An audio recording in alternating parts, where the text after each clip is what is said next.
When Stanley came to a set of 2 open doors, he entered the door on his left.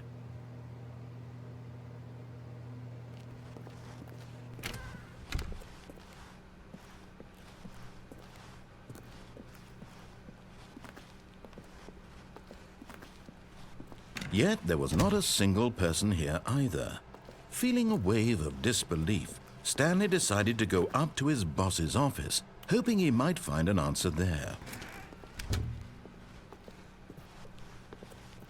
Coming to a staircase, Stanley walked upstairs to his boss's office.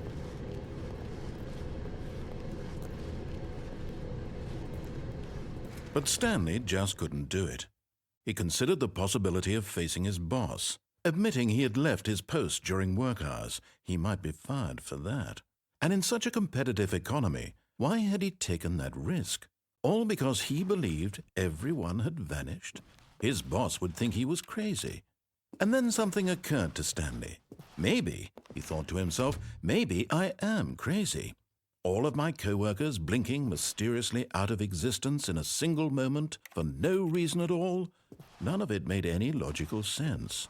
And as Stanley pondered this, he began to make other strange observations. For example, why couldn't he see his feet when he looked down? Why did doors close automatically behind him wherever he went? And for that matter, these rooms were starting to look pretty familiar. Were they simply repeating? No, Stanley said to himself, this is all too strange. This can't be real. And at last, he came to the conclusion that had been on the tip of his tongue. He just hadn't found the words for it. I'm dreaming, he yelled. This is all a dream. Oh, what a relief Stanley felt to have finally found an answer, an explanation. His co-workers weren't actually gone. He wasn't going to lose his job. He wasn't crazy after all. And he thought to himself, I suppose I'll wake up soon. I'll have to go back to my boring real-life job pushing buttons. I may as well enjoy this while I'm still lucid. So, he imagined himself flying and began to gently float above the ground. Then he imagined himself soaring through space on a magical starfield, and it too appeared. It was so much fun, and Stanley marveled that he had still not woken up. How was he remaining so lucid? And then perhaps the strangest question of them all entered Stanley's head. One he was amazed he hadn't asked himself sooner. Why is there a voice in my head dictating everything that I'm doing and thinking? Now the voice was describing itself being considered by Stanley, who found it particularly strange.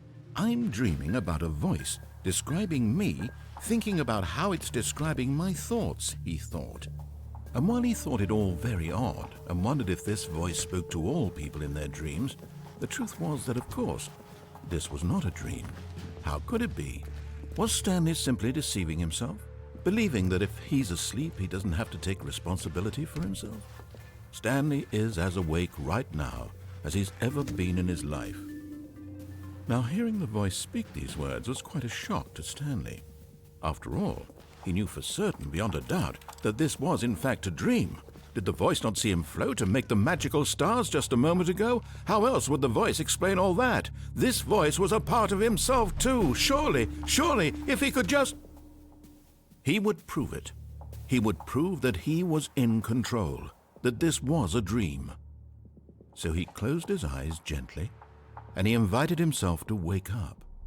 He felt the cool weight of the blanket on his skin, the press of the mattress on his back, the fresh air of a world outside this one. Let me wake up, he thought to himself. I'm through with this dream. I wish it to be over. Let me go back to my job. Let me continue pushing the buttons. Please, it's all I want. I want my apartment and my wife and my job. All I want is my life exactly the way it's always been. My life is normal. I am normal. Everything will be fine. I am okay.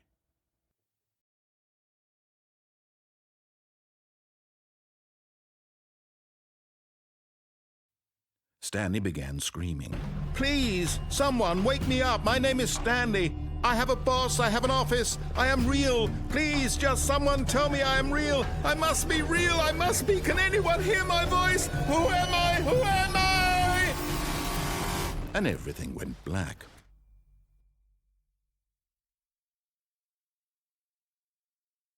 This is the story of a woman named Mariella. Mariella woke up on a day like any other. She arose, got dressed, gathered her belongings, and walked to her place of work. But on this particular day, her walk was interrupted by the body of a man who had stumbled through town talking and screaming to himself, and then collapsed dead on the sidewalk. And although she would soon turn to go call for an ambulance, for just a few brief moments she considered the strange man. He was obviously crazy, this much she knew. Everyone knows what crazy people look like. And in that moment, she thought to herself how lucky she was to be normal. I am sane. I am in control of my mind. I know what is real and what isn't. It was comforting to think this, and in a certain way, seeing this man made her feel better. But then she remembered the meeting she had scheduled for that day, the very important people whose impressions of her would affect her career, and by extension, the rest of her life.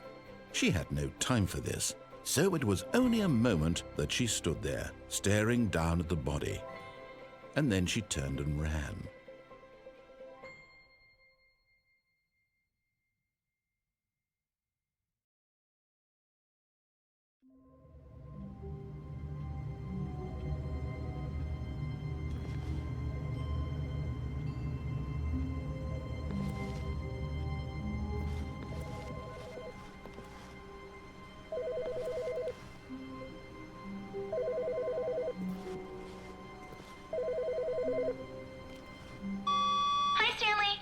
Just wanted to leave you a message to let you know there's a few things I need you to pick up on your way home from work today.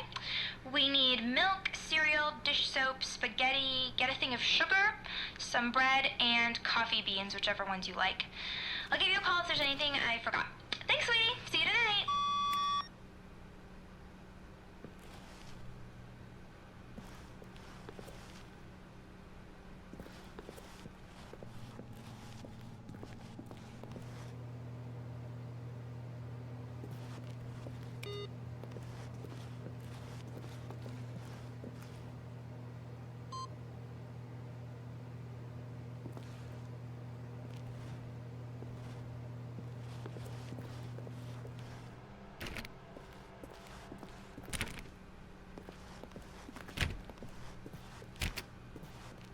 When Stanley came to a set of 2 open doors, he entered the door on his left.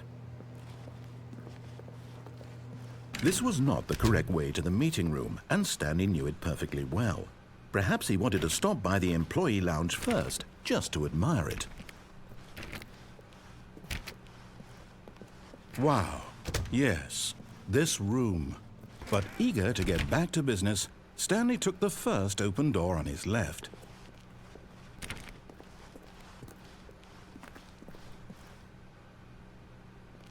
And so he detoured through the maintenance section, walked straight ahead to the opposite door, and got back on track.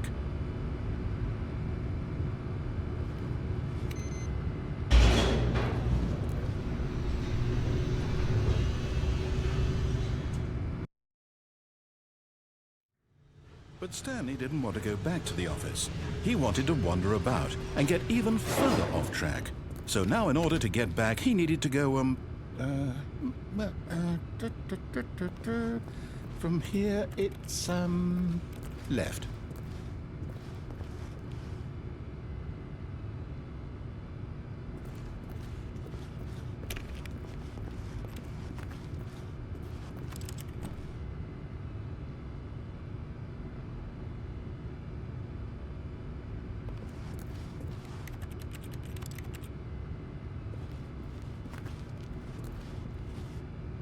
Oh, no, it's to the right, my mistake.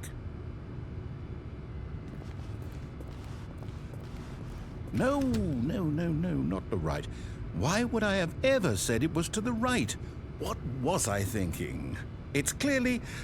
Oh dear, would you hold on for a minute, please? Now, let's see. We went down, right, left, down, left, right. Yep, okay, yes. I've got it now. This story is absolutely, definitely this way.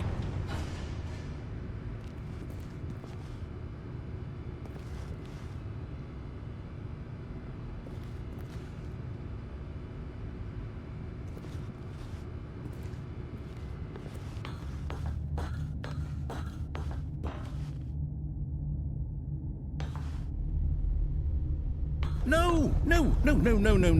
This isn't right at all. You're not supposed to be here yet. This is all a spoiler. Quick, Stanley, close your eyes. Okay. We just have to get back to, oh, who am I kidding? It's all rubbish now. The whole story completely unusable. How about, rather than waste my time trying to salvage this nonsense, we'll just restart the game from the beginning. And this time, suppose we don't wander so far off track, Okay, from the top.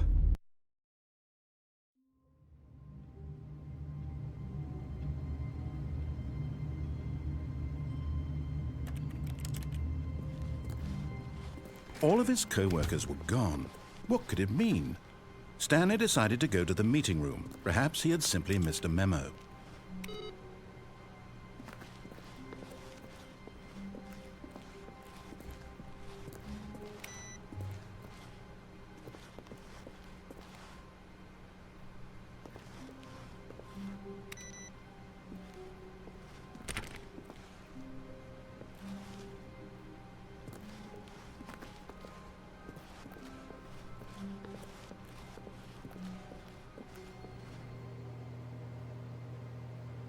When Stanley... Wait, what? No, I restarted. I swear I definitely restarted the game over, completely fresh. Everything should be... Oh, did something change? Stanley, did you change anything when we were back in that room with all the monitors? Did you move the story somewhere or... Hold on. Why am I asking you? I'm the one who wrote the story. It was right here just a minute ago. I know for sure that it's here somewhere. Okay, then. It's an adventure. Come, Stanley. Let's find the story.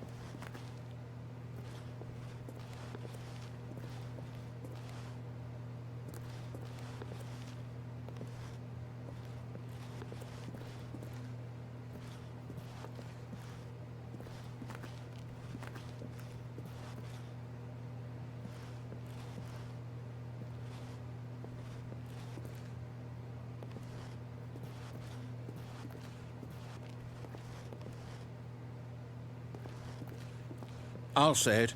This is the worst adventure I've ever been on. I can promise you there definitely was a story here before. Do we need to restart the game again?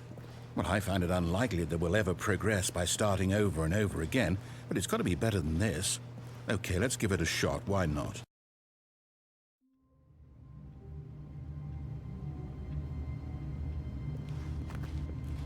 All of his co-workers were gone. What could it mean? Stanley decided to go to the meeting room. Perhaps he had simply missed a memo.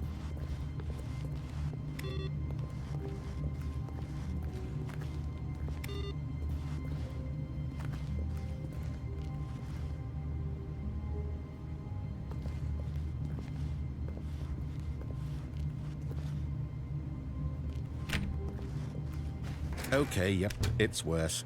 I might be remembering this wrong. It's possible the story is back where we just came from. Why don't we go back the other direction and see if we missed anything?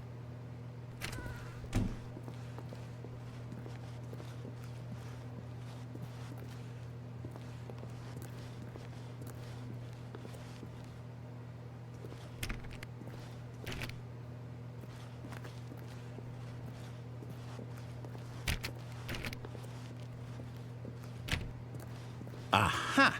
I knew we'd miss something. The story. Here it comes.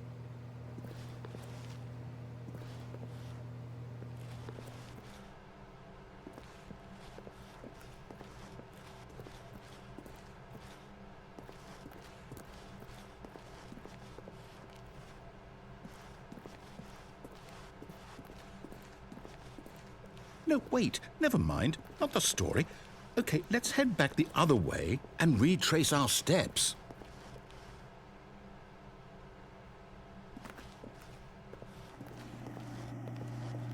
Now this... Well, I'll be honest, I don't recognize this place at all. Is this the story? I don't think so. I can't quite recall, but I believe my story took place in an office building. Is that correct? Do you remember, Stanley? Well, do you know what? Since I've completely forgotten what we were supposed to be doing, how about this? You win! Congratulations! I know you put in a lot of hard work, and it really paid off, so good job. Oh, no. No, I don't feel right about this at all. We both know you didn't put in any actual work for that win. Some people win fair and square, and this was not one of those situations. Okay, I'm getting weirded out by whatever this place is. I don't care what might happen this time. I have to restart.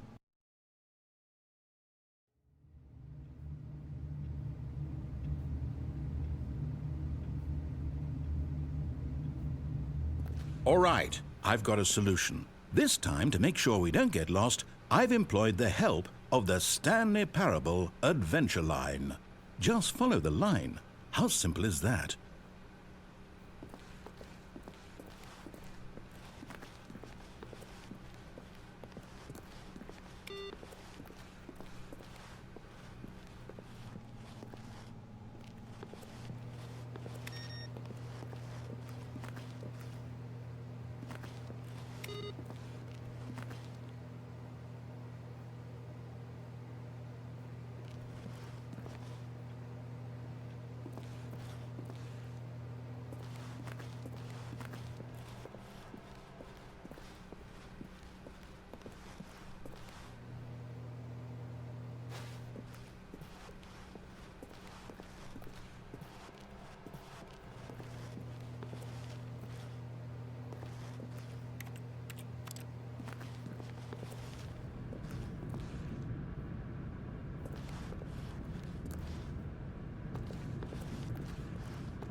You see?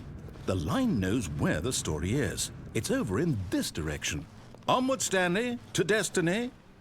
Though, here's a thought. Wouldn't wherever we end up be our destination, even if there's no story there?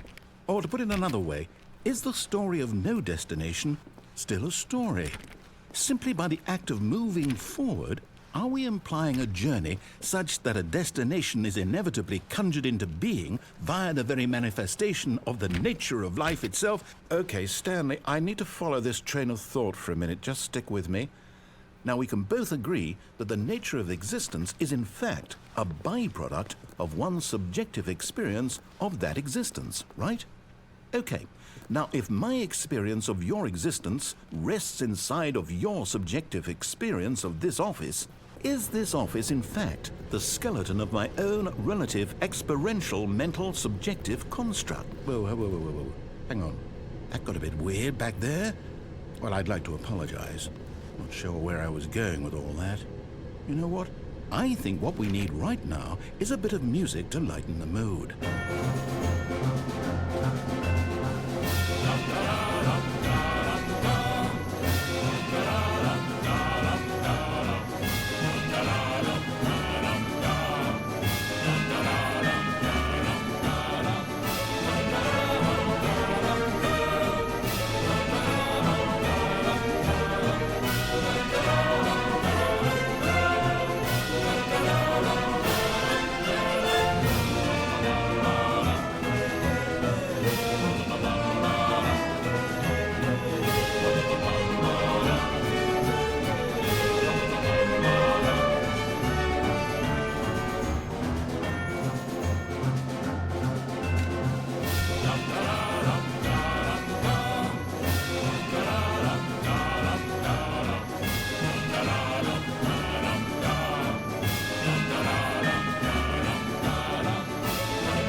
Cut the music, go back and look at that fern. Stanley, this fern will be very important later in the story. Make sure you study it closely and remember it carefully. You won't want to miss anything.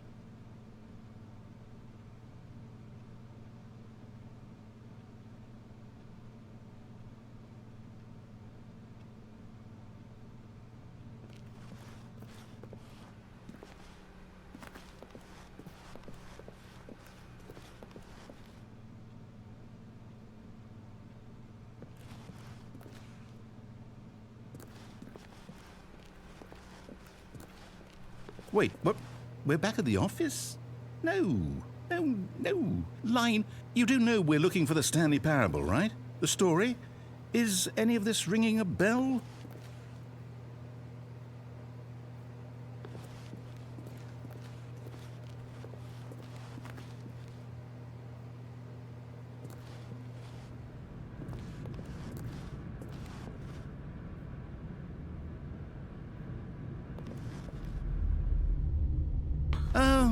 Oh, no, not again. Line, how could you have done this to us? And after we trusted you, after everything we've been through, you... Oh, I can't take this anymore. To hell with it. Restart.